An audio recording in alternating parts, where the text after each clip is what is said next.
Hi, guys. Welcome to week 4 of environmental law.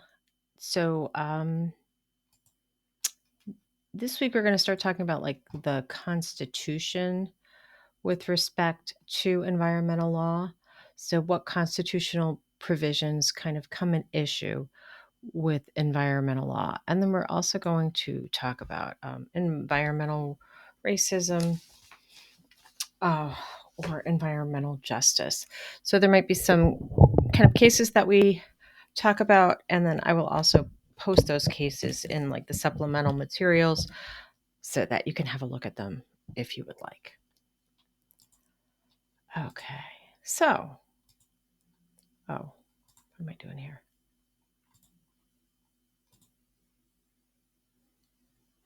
So, the nature of environmental laws is they are telling property owners how to operate or how to use their property, right? And they are limiting their use, right? They're saying you can't burn something or you can't emit something or you can't put something in your land.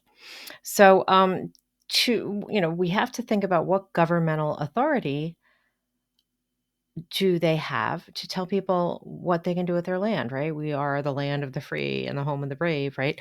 How can the government say, no, you can't do this from your land? It has to derive from some source of power. And we're going to talk about the constitutional grants. Okay, so our US Constitution is the supreme law of our land, and it grants specific powers to the government. And then it also grants specific rights to the people, right? That's kind of a lot of that is in the Bill of Rights. So think about like the Fifth Amendment. You can't deprive someone of life, liberty, or property without the due process of law. You can't take private property for public use without just compensation. And so, the powers are granted, the rights are granted to the people, and then the rest is reserved for the states. And the other thing that's important to know, I'm calling this the supreme law of our land because that's what the Constitution says. Our charter of our government, it says that the Constitution is the supreme law of the land, and the judges in every state shall be bound thereby. So, right. So basically, you're saying that states are also bound by the Constitution. So it's not just like the federal law. Okay. So the biggie for environmental authority is the Commerce Clause. Okay. The Interstate Commerce Clause is really what it is. It is, we call, like when I was saying, there are powers listed, enumerated powers. This is one of those. So the United States has the power to regulate commerce within foreign nations among the several states and within Indian tribes. So this is it, interstate commerce. Regulate commerce among the several states, all of our states. And then the other thing, this like reservation clause, anything not delegated to the federal government is either reserved for the states or for the people. So if the federal government doesn't take on that authority, then it is power to that authority is left to the states, or it is right for the individual people. So anything that affects commerce or industry between the states can be regulated by the federal government. Okay, so it's like super broad because we are so interconnected as a country. Anything, the roads, the highways, the airs, uh, think of the internet, anything that goes, any commerce, money, industry that goes between the states can be regulated by Congress. Um, and states themselves can't burden interstate commerce by passing laws that hinder it or disallow it. Okay, so one of the things when states try to enact environmental laws, they're strictly scrutinized to make sure that they are not somehow placing an unreasonable burden on interstate commerce, because that is an enumerated power for the federal government. So for statutes to be allowed under the Commerce Clause, that the activity that you're regulating must clearly affect interstate commerce. So think about air pollution, right? If I am pumping out smoke, smoke goes in the air goes across state lines, right? There's no big borders that go between the states that would block the air. So that would affect interstate commerce. Statute specifies that it would reach only areas that affect interstate commerce. So one of the things, and we're going to talk about this in a minute, is the waters of the United States provision of the Clean Water Act. So that, those are waters of the United States are what are regulated, and waters of the United States kind of imply that these waters kind of cross between states. Or somehow Congress, when they are making their law, makes a specific finding. They do research that say, well, what we are regulating is something that affects interstate commerce. Okay, so Clean Water Act, which we will talk about in a few weeks, is a statute to help our waters become cleaner, or it has helped our waters become cleaner. But what is regulated by the Clean Water Act are what we're calling waters of the United States. Okay, so the definition of the statute: waters which the U.S. has an interest, including navigable waters, interstate waters, and their tributaries, and waters that may be used in commerce. Okay, so courts are like, holy cow, well, that's a lot. And we have to figure out what exactly in each situation is it is a water of the United States. So think of the Mississippi River, right? That is an interstate water. Okay, and a navigable water, right? Boats go on it. It goes between states, and they have barges used in commerce. Lake Michigan, right? That's a water of the United States. So courts have interpreted waters of the United States to include only surface water. So not groundwater, not these, not where we're getting our well water from, surface water on the top. Something that could be used for navigation, right? Where you can have boats on it. Something that you could use for interstate commerce or connects with an interstate waterway.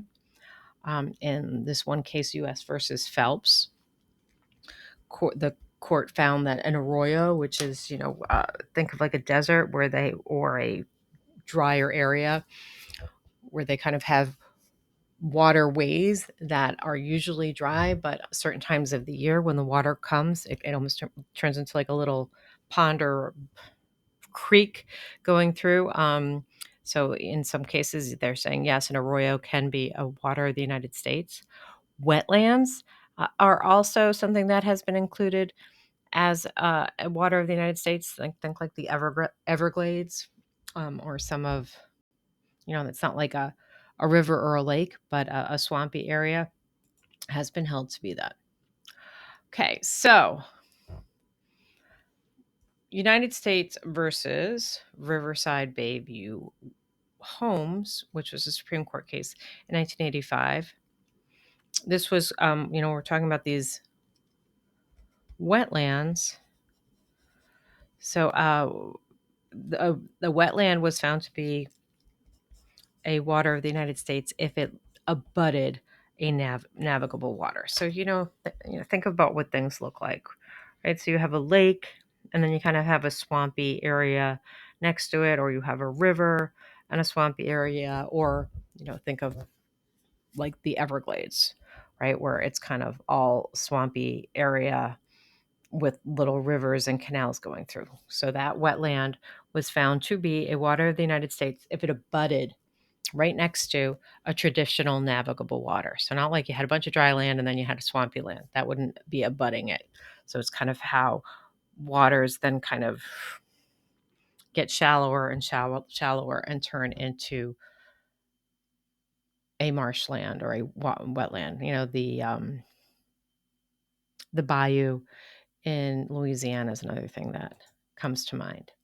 Okay, so navigable was found to be deep and wide enough to afford passage for ships. So, not the little creek in your backyard that you could put a toy boat on, but something that you could put an actual boat on. Oh, and this one, so this is a kind of a very interesting case, and it's local. SWANC, Solid Waste Agency of Northern Cook County versus U.S. Army Corps of Engineers. Um, so this was like a property where it was a gravel pit. So think of not as even as deep as a quarry, but they were digging out gravel, and this the former owner was digging out gravel. So then, there's kind of little holes, and then it rains, and then you have like little puddles and lakes, and waterfowl and bird life and wildlife, starts to grow in that. Okay, so the Army Corps of Engineers denied a request for the owner of the property this to to basically fill in this gravel pit. Um, so it was an abandoned sand and gravel pit. It's a pit in northern Illinois, and they wanted to fill it in.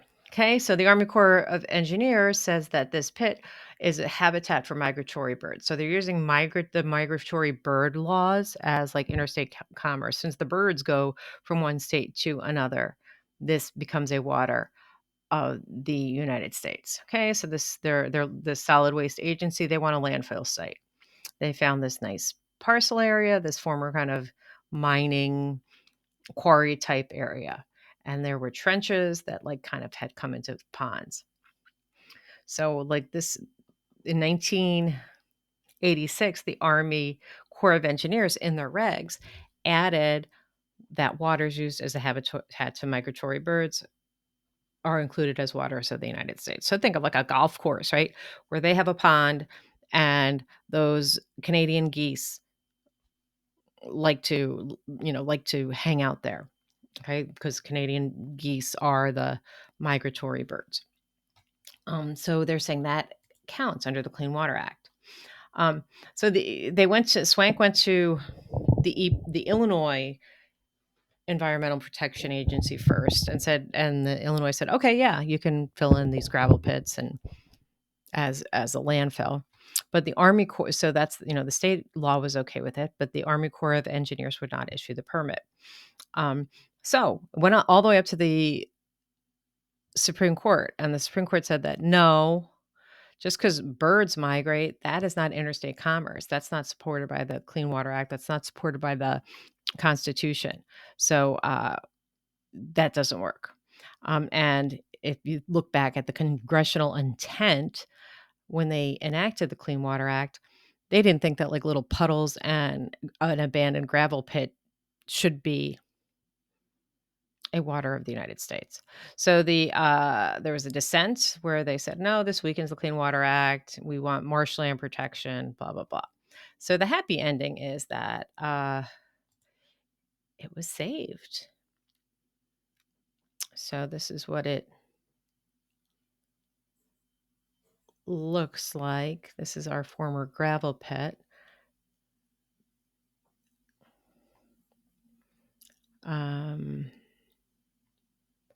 Oh, this is the migratory bird. Wait, where's our cell? There it is. So this was in Bartlett, Illinois. So that's like from Palatine, south and west. So they bought this gravel pit, and this is kind of what it looked like. There are all these trenches, and then there's this suit, and they lost the suit. However, Swank took part of that landfill site and sold it to the Illinois Department of Natural Resources, and they call it Heron Woods State Habitat Area. So there's a nice little area. I think it's kind of, this is what it looks like, but I don't even know like how you get in there. I think you have to it's just kind of like this wildlife area here. I don't even think there's hiking or like a parkland in there. But anyway, so they saved the birds and some of this land. So that's your happy ending there, even though the court found that gravel pits were not waters of the United States. The other big one is this Rampanos case. So Rampanos was some kind of some kooky guy in Michigan.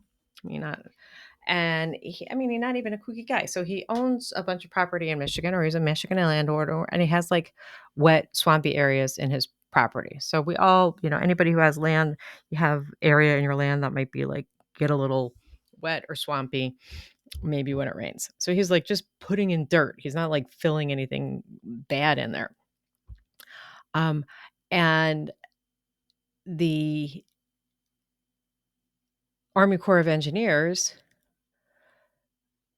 basically like said, no, you did this. This is in violation of the Clean Water Act. And he was sentenced to 63 months in prison, this guy Rampanos. And again, went up to the Supreme Court, and they were saying puddles and ephemeral flows of water is not a water of the United States, right? The Army Corps of Engineers thinks that it is a point source. So because it's a wetland, they're thinking that all wetlands are covered by the Clean Water Act. But the court said that no, for wetlands to be a water of the United States, they have to be actually connected somehow, the abutting with the waters of the United States. So that is, this is Rampanos. I think he died. But this is the guy. He wasn't going to let the Army Corps of Engineers bring him down. Decades-long fight. As property rights advocates. So anyway, he beat the Army Corps of Engineers, Mr. Rampanos. Feisty developer. He wasn't kooky. He was feisty. So in 2011, the EPA gave us further guidance on what the waters of the United States. It seems like those Army Corps of Engineers were really taking it to extremes.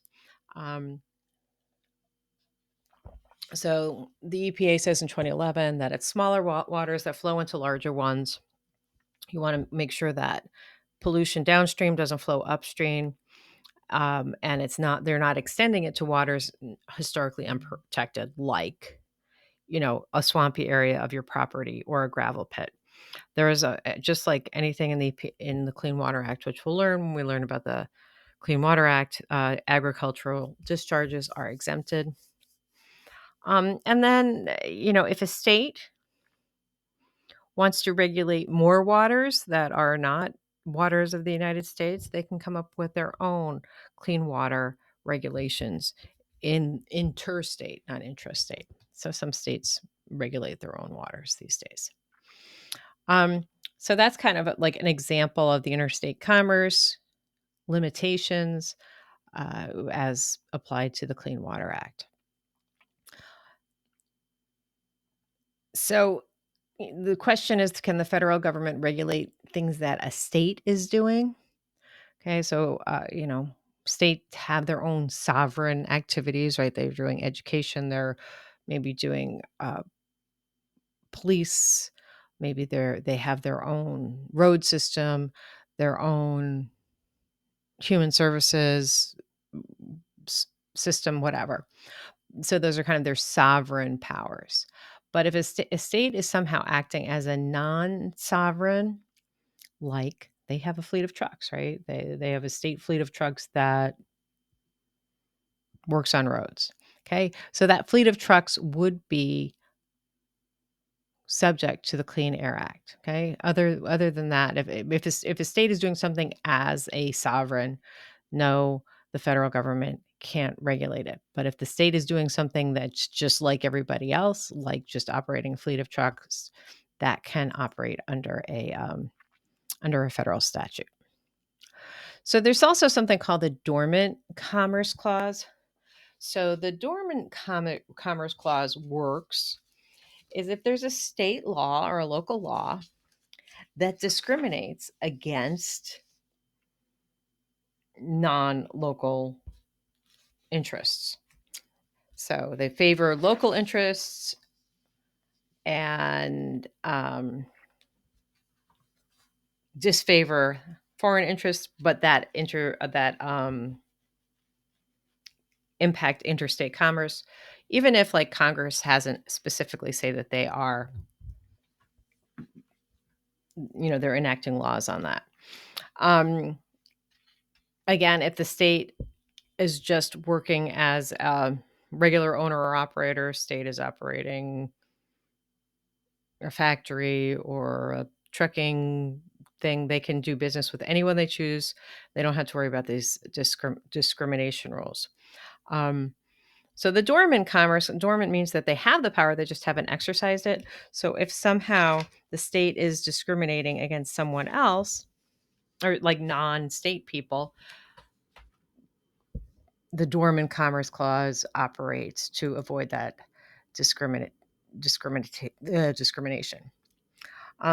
Non-discriminatory exercises of a Dormant Commerce Clause are questionable, but there is a balancing test. Like, what is the burden on interstate commerce versus how strong is the state interest to regulate it?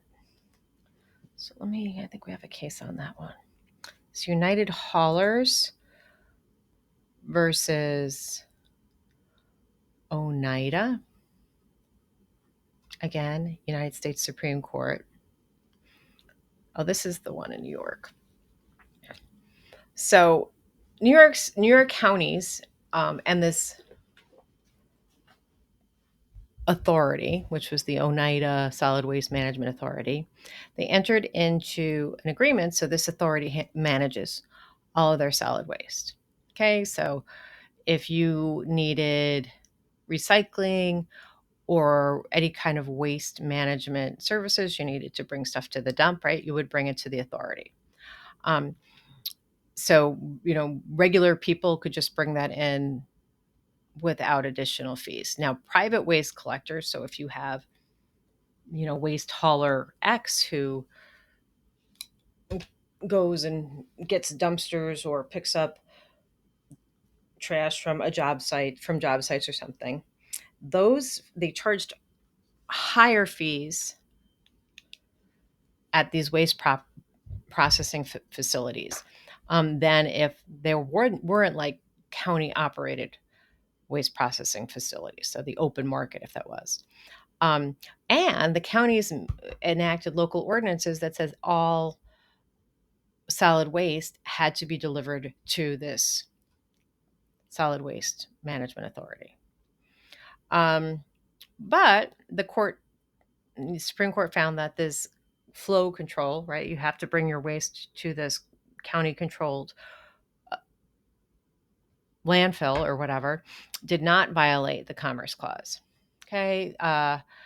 If the ordinance favored like one private business over another, it would have violated this dormant Commerce Clause, but it treated all of the private companies the same.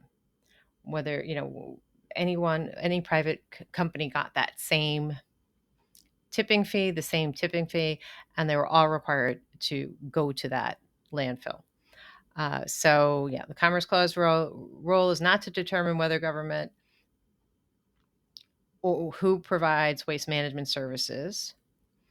It's just that they can't discriminate. So if you came from out of state and you're dumping, you're getting the same fees as if you're in state. So did not violate the Dormant Commerce Clause. So it's kind of Dormant Commerce Clause is kind of persnickety and very particular, but it comes up in the environmental context. The next issue we have related to not even just the Constitution, but federal law versus state law is preemption. And we actually talked a little bit about preemption last week, where a federal law would override a state law. So sometimes if a state chooses to regulate something like air emissions or water pollution, the polluter or alleged polluter will claim, well, the state doesn't have the right to do this because there's a federal law, and you are preempted from regulating this because it's a federal. It comes from the U.S. Constitution, and so any federal law will trump or override any state and local law that would conflict with it. Um, so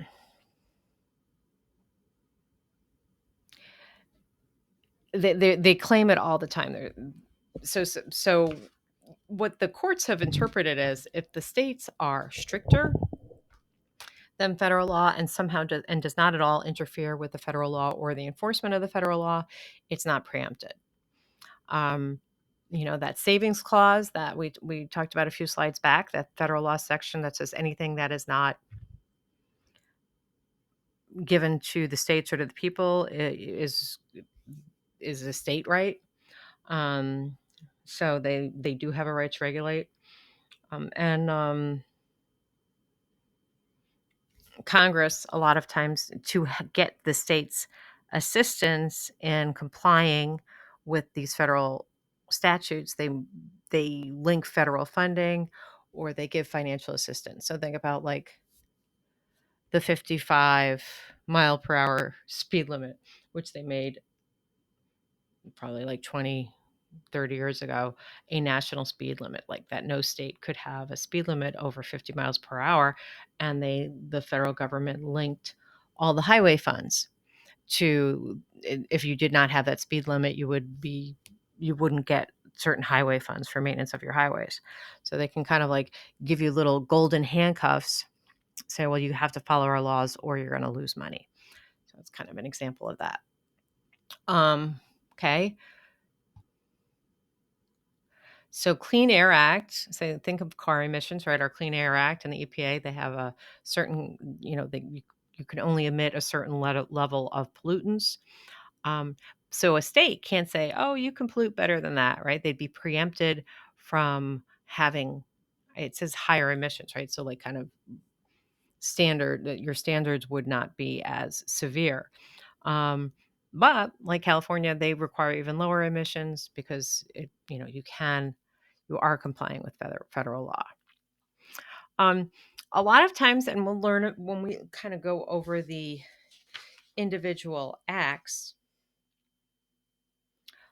states and are actually like kind of implementing the federal program. So usually the state would have to, prove that they have a program in compliance with the federal law. And then the federal government might just, because it's easier, will allow the states to do things like issue permits or somehow implement the laws. As long as they comply with all the federal laws and regulations and whatever their program is approved. So in the Clean Air Act, the EPA approves the state program, and then the state issues these permits and polices the compliance.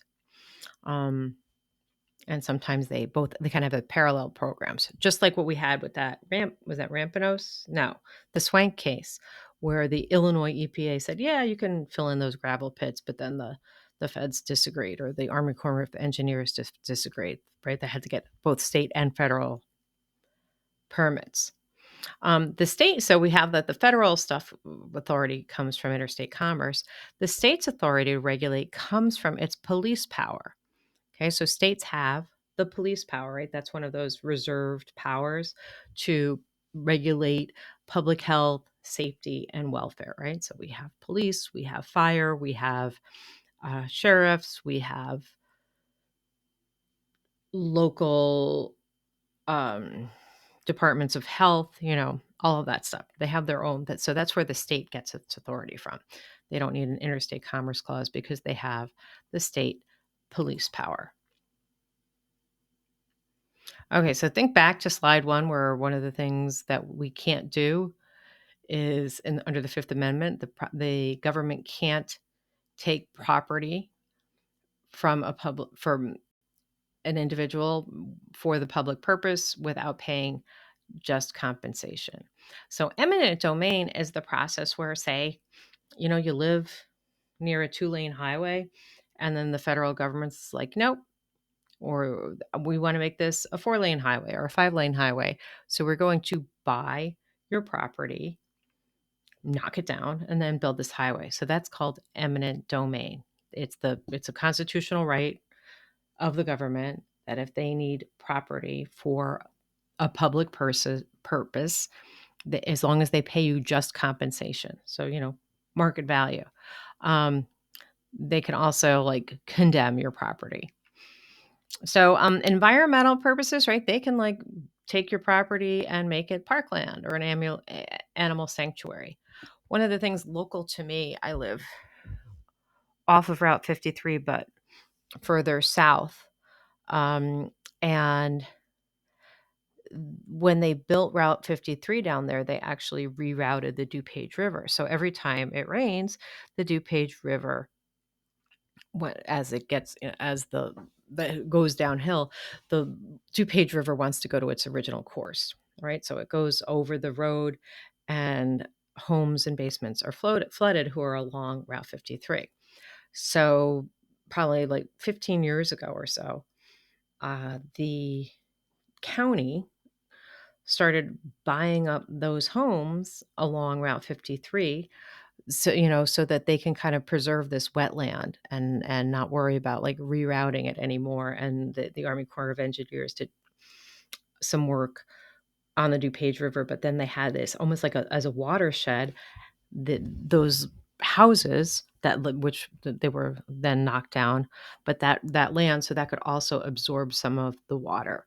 So it was kind of a way they purchased this property under county and eminent domain to preserve that wetlands and avoid flooding. So that's like an environmental purpose for eminent domain. So again, we have federal statutes on it and state statutes providing for eminent domain proceedings. And I know like some of the people who lived on that road got angry because the county did not offer to buy their land, because I guess they didn't have enough evidence of flooding, so that their property was kind of on a wetland. And then they ended up being, kind of in an island where there was no other homes, and maybe they still got flooding too. So nobody's ever happy. Another kind, so that so the you can call it condemnation, condemning, right? They might condemn your house, not because it's unsafe, but because they're going to use it for another purpose, right? They're knocking it down. So inverse condemnation, the government takes the property. Doesn't mean that they're physically owning it or squatting on it, but they take the property without going through eminent domain procedures and paying just compensation. So different kinds of taking. So takings doesn't mean like, oh, I'm going to, here, give me your wallet. So here's an example. Here's an example of a per se taking, right? This is a real taking. They are somehow physically occupying someone or excluding the owner from land without compensation. So I don't like this example. They give this example in the book for airport runways right next to your land. So then between fumes and noise, it makes your land you can't live on it. But per se taking would be, so they are like they're trying to do an environmental cleanup on your land. So the government comes in to do this cleanup and you can't get on your land anymore. So that would be a physical occupation of the land, right? So the land the owner can't be on the land or use the land, and they are not being compensated. So a regulatory taking, they're not physically occupying the land, but whatever the federal agency has told the owner either what they can or cannot do with the property. So, okay, I own a piece of land, and then they're telling me I can't build a skyscraper on it because of the zoning or something along those lines, or some sort of easement in the air, right? Like in Washington, D.C., they can't have any buildings higher than the Capitol, right? So you can't build a skyscraper. So you can't bring a lawsuit to grieve against a regulatory taking unless we call it's ripe. So you have to go through whatever administrative remedies are required. So if you want a zoning change, you go and you request a variance. You want to change the zoning just for your property. If your variance is denied, there might be internal appeal procedures. So until you've gone through all of that administrative red tape, you can't bring a lawsuit to protest a regulatory taking. Categorical taking is a little bit more severe than regulatory. So regulation somehow takes away all viable uses of property. You can't build on that. Say you have a plot of land that is too small to be built on, right? So you just have this piece of land that you can't do anything. So that would be like a categorical land taking if somehow there is a regulation against building it, or you have land that's a wetland and then they say you can't build on it, or you can't build on it for some environmental reason. Categorical taking, worse than a regulatory taking, because you can't do anything with it. This one you can't do some specific things, so that would be a regulatory taking. So courts, when you go into court, again, all of these you have to go through your administrative remedies, but the courts kind of balance the legitimate uses, the legitimate reasons for the governmental regulation versus the legitimate interest of the owners. If an owner knew, that this was like zoned differently, or there was an environmental issue and they bought it anyway, or they just, didn't even bother to figure out the zoning and the regs before purchasing it, the court might be like, well, that's just your problem. That you should, before buying a property, you should do a little bit of research. And we talked about due diligence. I think that was last week. They might not be too sympathetic to the owner there. But if somehow, say you own the land and then the laws changed, or you've owned the land and you didn't know that a certain part of the land was unbuildable or something, you might have some recourse in the courts. Let me hide you so I can see this.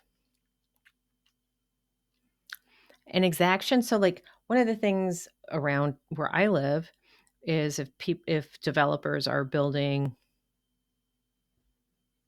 a little subdivision or something like that, the developers kind of have to do something. So they might have to have a retention area, so that if because they're kind of interfering with the natural absorption of rain, when the rainfall. So they have that kind of, you've all seen it, where you have like kind of like just a little pit in the middle of a cul-de-sac or a subdivision where, when there's big rainfall, it turns into like a little ditch of water. So that might be something that they require from developers. Other things that they might do: oh, you're building land, you're building a bunch of houses, you have to pay a certain amount of money to the school district, or you might have to set aside some land for parkland, right? So those are exactions. A developer, before they do something, the locality, the township, the whatever it is, might say you have to do something. So some courts might classify some of those exactions as takings as well. But I think, if you think of that taking, right? So you're building houses that are going to have families. The school district is going to be taxed because there's going to be, there's more students coming. So, maybe that is, it's kind of a balancing thing. Same thing for park, right? You have more kids, you have more people, you want to set aside a certain amount of green space.